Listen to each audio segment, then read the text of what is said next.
Morning friends, I hope you are doing well. आप सब अपना और अपनी फैमिली का ख्याल अच्छे से रख रहे होंगे। जैसा कि आप सब जानते ही हैं कि हम ऑनलाइन गुरुकुल क्लास में डेली के current affairs with background information cover करने की कोशिश करते हैं। आज की क्लास स्टार्ट करने से पहले मैं आपको ये बता दूं कि ये जो क्लास है डेली करंट अफेयर्स की, ये आपको आपके हर उस एग्ज़ाम में हेल्प करेगी जिसमें कि जनरल नॉलेज या जनरल स्टडीज से रिलेटेड पेपर होता है। चाहे वो आप बैंकिंग की प्रिपरेशन कर रहे हो, defence, teaching, railways, state services, चाहे किसी भी एग्ज़ाम की प्रिपरेशन कर रहे हो, आपको ये हर एग्ज़ाम में हेल्प करेगा। तो चलिए बिना किसी देरी के आज की क्लास स्टार्ट करते हैं। आज की पहली शॉर्ट न्यूज़ है, the Delhi metro has received the prestigious outstanding civil engineering achievement award for the year 2020 from the Japan society of civil engineers. जो हमारी दिल्ली मेट्रो है उसको outstanding civil engineering achievement award मिला है 2020 के लिए Japan society of civil engineers से। चलिए अगली न्यूज़ की तरफ बढ़ते हैं। National doctors day is celebrated on 1 July 2021। अब ये जान लेते हैं ये क्यों मनाया जाता है। It is celebrated on the birth and death day of doctor Bidhan Chandra Roy. Doctor Bidhan Chandra Roy ji जो थे वो डॉक्टर थे और वो आपके वेस्ट बंगाल के चीफ मिनिस्टर भी रहे हैं, जिनका टाइम पीरियड 1 जुलाई 1882 से लेके 1 जुलाई 1962 तक रहा था। चलिए आगे बढ़ते हैं नेक्स्ट न्यूज़ की तरफ।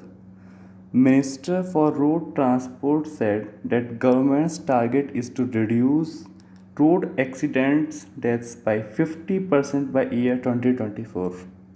हमारे देश में सबसे ज़्यादा डेथ एक्सीडेंट से ही होती हैं। हमारे देश में, हम पूरे विश्व में हमारे देश में सबसे ज़्यादा डेथ एक्सीडेंट से होती हैं। तो इसी को रोकने के लिए जो रोड मिनिस्ट्री है उसने एक कदम उठाया है कि 2024 तक 50% डेथ रेट कम करना है। डायरेक्ट क्वेश्चन बन सकता है, ध्यान देना। नेक्स्ट न्यूज़ की तरफ बढ़ते हैं। Chief justice of India N V. Ramana has released former supreme court जज R V. Ravindran's book anomalies in law and justice. चलिए आप एन.वी. रमन्ना जी का पूरा नाम बताएं, जिन्होंने कि अभी आर.वी. रविंद्रन की जो किताब है anomalies in law and justice release की है। चलिए नेक्स्ट न्यूज़ की तरफ आगे बढ़ते हैं जो है फिलीपींस के बारे में। Philippines has been included in the grey list of FATF financial action task force. इसके बारे में हम आपको लास्ट लेक्चर में बता चुके हैं, थोड़ा थोड़ा मोटे रूप से आइडिया दे देते हैं। फाइनेंशियल एक्शन टास्क फोर्स का मेन एम जो होता है वो मनी लॉन्ड्रिंग और टेररिस्ट फाइनेंसिंग को रोकना होता है। और इसने अभी तक हमारा पड़ोसी देश पाकिस्तान भी ग्रे लिस्ट में है, जिस पे बादल मंडरा रहे हैं ब्लैक लिस्ट ना होने के। और दुनिया में सिर्फ 2 ऐसे मुल्क हैं जो कि ब्लैक लिस्टेड हैं। वो आप मुझे बताइए कि वो कौन कौन से ऐसे मुल्क हैं। मैंने आपको पहले बता दिया है। चलिए अब डिटेल न्यूज़ की तरफ आगे बढ़ते हैं। Who has launched customised crash course programme for कोविड-19 frontline workers. Customised crash course programme for कोविड-19 फ्रंटलाइन वर्कर्स किसने लॉन्च किया? हमारे प्रधानमंत्री जी ने लॉन्च किया है। चलिए इसके बारे में जान लेते हैं ये है क्या। It will create skilled non medical health care workers to fill the present and future needs of man power. आपने देखा होगा कोविड-19 के टाइम पे लोगों को मतलब कि सारे के सारे लोगों को हॉस्पिटल जा रहे थे, वहाँ पे जो स्टाफ था उसकी काफ़ी कमी पड़ रही थी। तो उसी को देखते हुए क्रैश कोर्स स्टार्ट किया गया जिससे कि एक लेवल तक इम्प्रूवमेंट किया जा सके ये कोविड-19 वर्कर्स में, जिससे कि हेल्प हो सके। It aims to skill and upskill over 1 lakh COVID warriors.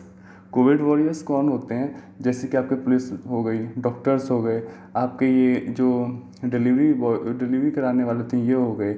मतलब कि जो भी कोविड के टाइम पे सबसे आगे जाके काम करते हैं, चाहे किसी भी डिपार्टमेंट से हों, वो मेडिकल से हों, डिफेंस से हों, किसी से भी हों, तो वही कोविड वॉरियर्स कहलाते हैं। चलिए थोड़ा और जानते हैं आगे। Training will be given in 6 job roles, namely home care support, basic care support, advance care support, emergency care support, sample collection support and medical equipment support. आपको पता है कि इसमें कोविड कोविड हाँ टिपिकल तो है ही, जान भी ले रहा है काफ़ी, लेकिन इसमें बेसिकली अधिकतर केसेस में अगर घर पर ही सपोर्ट प्रोवाइड कराई जाए तो उन लोगों की हेल्प भी हो जाती है, और दूसरा जो सीरियस कंडीशन में होते हैं जिनको हॉस्पिटल की ज़रूरत होती है, आईसीयू की ज़रूरत होती है, तो उनके लिए हॉस्पिटल में जगह भी बच जाती है। तो ये बेसिकली एम यही है कि जिनको घर पे ठीक किया जा सकता है तो उनके लिए सारी की सारी सर्विसेज प्रोवाइड कराई जा रही हैं, और हॉस्पिटल में जो इक्विपमेंट्स होते हैं उनको प्रॉपर हैंडल करने के लिए वहाँ पे मेडिकल इक्विपमेंट सपोर्ट के लिए। तो चलिए आगे बढ़ते हैं, अब आगे बढ़ते हैं। Nipah virus antibodies are found in which species. Nipah virus की एंटीबॉडी किस में पाई गई हैं? Well it's answer is bat. आपको पता हो तो कुछ टाइम पहले केरल में काफ़ी हो गया था निपा वायरस। एंटीबॉडी होती क्या है बेसिकली? आपने भी सुना होगा कि कोविड से लड़ने के लिए एंटीबॉडीज़ प्रिपेयर हो गई हैं, ये हो गया वो गया है। बेसिकली होता क्या है एंटीबॉडीज़ इंसान के अंदर एक तरह से उसका खुद का डिफेंस सिस्टम होता है, जो कि बाहर से जो लाइक बैक्टीरियल डिसीज़ हो, वायरल डिसीज़ हो, उससे लड़ता है और उसको ख़त्म करता है। ये एंटीबॉडीज़ वही होती हैं जो कि नेचुरली डेवलप होती हैं इंसान के अंदर। थोड़ा जान लेते हैं निपा वायरस के बारे में भी, जो न्यूज़ में आया है। ये होता क्या है? It's a zoonotic virus. ये जूनोटिक वायरस क्या होता है? It transmitted from animals to humans. जो एनिमल से ह्यूमन में ट्रांसफ़र हो वो जूनोटिक वायरस होता है। और अभी ये बताइए आप, जो कोविड वायरस है वो जूनोटिक है या नहीं है? चलिए आगे बढ़ते हैं। Organism which causes Nipah virus encephalitis is an RNA and is closely related to Hendra virus। RNA की फुल फॉर्म बताइए, आई होप सबको पता होगा।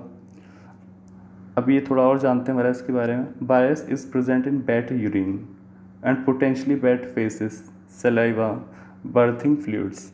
ये बैट के यूरिन में प्रेजेंट होता है, बैट के फेसिस में, जो वेस्ट मटेरियल होता है बॉडी से निकलता है, इंजेक्शन, सलीवा, थूक, फ्लूइड, कोई भी फ्लूइड, ब्लड वगैरह कुछ भी शरीर से निकला उसमें होता है। तो ठीक है, अभी थोड़ा हैंड्रा वायरस के बारे में जान लेते हैं। It is a rare zoonosis, ये भी जूनोटिक डिसीज़ है, that causes severe and often fatal disease in both infected horses and humans. ये घोड़ों से हुई थी, जो कि जूनोटिक डिसीज़ है। देखिए थोड़ा इसके बारे में। It was first broke out in Malaysia and Singapore in 1998 and 1999। ये पहली बार मलेशिया सिंगापुर में देखा गया। चलिए हम भी मलेशिया और सिंगापुर को देख लेते हैं। इस मैप में आप मलेशिया देख पा रहे होंगे जो कि यहाँ पे है, और सिंगापुर भी इधर ही है। मलेशिया जो बाउंड्री टच करता है आपके थाईलैंड के साथ टच कर रहा है। इधर पास में इंडोनेशिया हो गया। इधर जो फिलीपींस के बारे में हमने बात की थी ग्रे लिस्ट में, वो इधर हो गया।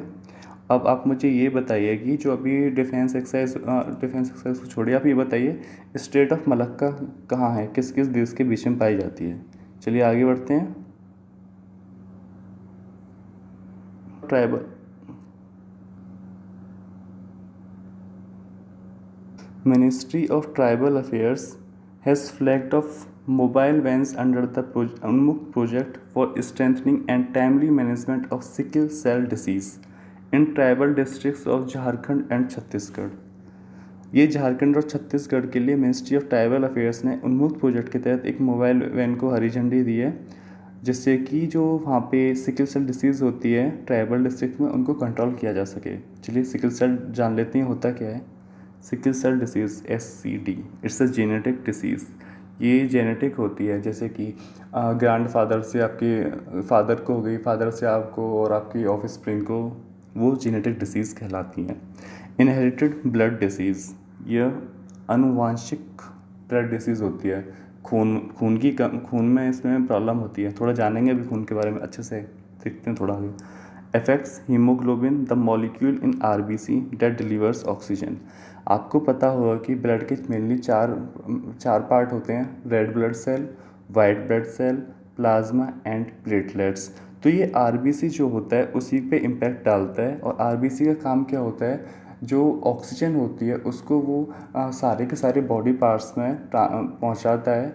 और अगर बॉडी पार्ट्स में ऑक्सीजन नहीं पहुंचेगी तो क्या होगा, ऑक्सीजन नहीं पहुंचेगी तो जो आपके जो बॉडी पार्ट्स वर्क करते हैं उनको एनर्जी चाहिए होती है। एनर्जी कैसे मिलती है? जो हम फूड लेते हैं, और फूड को ब्रेक डाउन कब होता है? वो होता है ऑक्सीजन की प्रेजेंस में। तो जब ऑक्सीजन नहीं पहुंचेगी तो फूड का ब्रेक डाउन नहीं होगा, बॉडी पार्ट्स को एनर्जी नहीं मिलेगी, तो इसकी वजह से इम्पैक्ट पड़ेगा बॉडी पे। थोड़ा आगे जानते हैं इसके बारे में। यहाँ पे आपको सिम्टम्स दिखाई दे रहे होंगे कि सिम्टम्स क्या होते हैं। Blocks blood flow and oxygen from reaching all parts of body, हमने आपको बता ही दिया है पहले।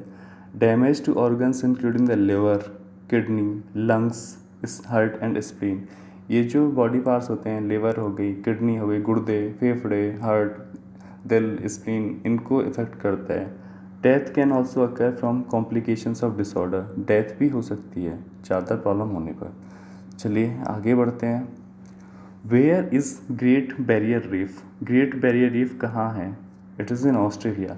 ये अभी न्यूज़ में है क्योंकि इसको यूनेस्को ने इन डेंजर की लिस्ट में डाला है, क्योंकि अभी इस रीफ पे काफ़ी खतरा मंडरा रहा है।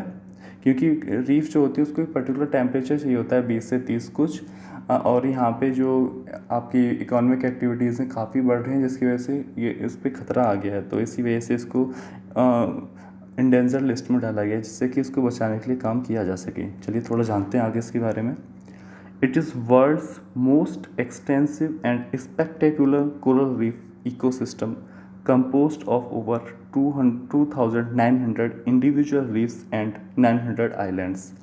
ये दुनिया की सबसे बेहतरीन देखने लायक कोरल रीफ है, प्रवाल भित्ति है, इकोसिस्टम, पारिस्थितिकी तंत्र, जिसमें कि 2900 रीफ इंडिविजुअल पाई जाती हैं और 900 आइलैंड्स हैं यहाँ पे कोरल रीफ।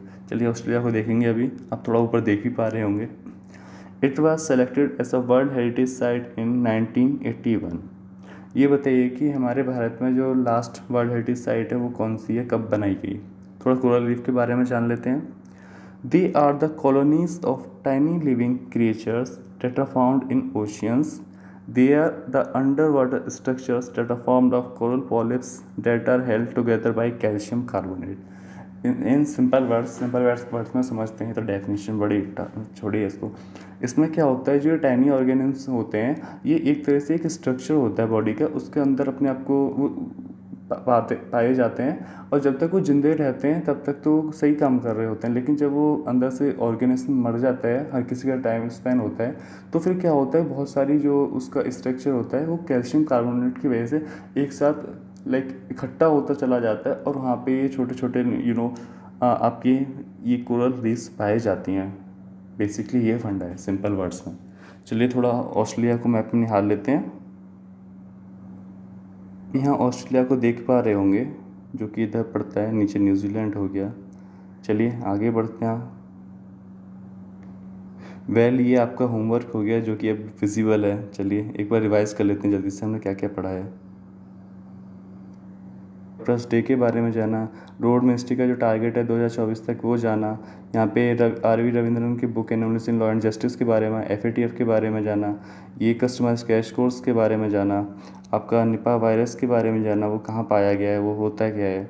उसके अलावा हमने ये आपका ये मिनिस्ट्री ऑफ ट्राइबल अफेयर्स का जो प्रोग्राम है उसके बारे में जाना। उसके अलावा हमने आगे आपका ये ग्रेट बैरियर रीफ के बारे में जाना, वो कहाँ पाई जाती है, ये ग्रेट बैरियर रीफ होती क्या है, और फाइनली इन द एंड हमने आपका ये होमवर्क।